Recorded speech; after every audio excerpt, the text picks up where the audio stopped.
আসসালামু আলাইকুম, আদাব। প্রিয় মান্দাবাসী, আমি আমি মোহাম্মদ আব্দুর রাকিব, 49 নওগাঁ 4 মান্দা আসনের জামাত মনোনীত আপনাদের প্রার্থী। আমরা একসাথে এমন এক মান্দা গড়তে চাই যেখানে কাজের অভাবে কেউ পিছিয়ে থাকবে না, বেকারত্ব বেকারত্ব অভিশাপ হয়ে আমাদের সমাজে কোনো প্রভাব ফেলবে না। সারা বাংলাদেশে বেকারত্বের হার প্রায় 4%। আমাদের মান্দা এর ব্যতিক্রম নয়। এই শুধু সংখ্যার মধ্যেই সীমাবদ্ধ নয়, আমাদের যুব সমাজ আমাদের যুব সমাজ এর প্রভাবে অনিশ্চয়তা ও ধ্বংসের দিকে পা বাড়াচ্ছে। স্থানীয় কৃষি, হস্তশিল্প ও কুটির শিল্পকে ভিত্তি করে আমরা তৈরি করব হাজারো কর্মসংস্থান।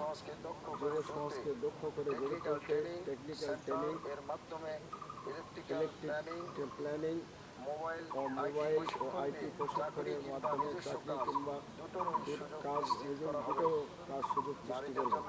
নারীদের জন্য থাকবে সহজ ঋণ আর ঘরে বসে আয়ের সুযোগ।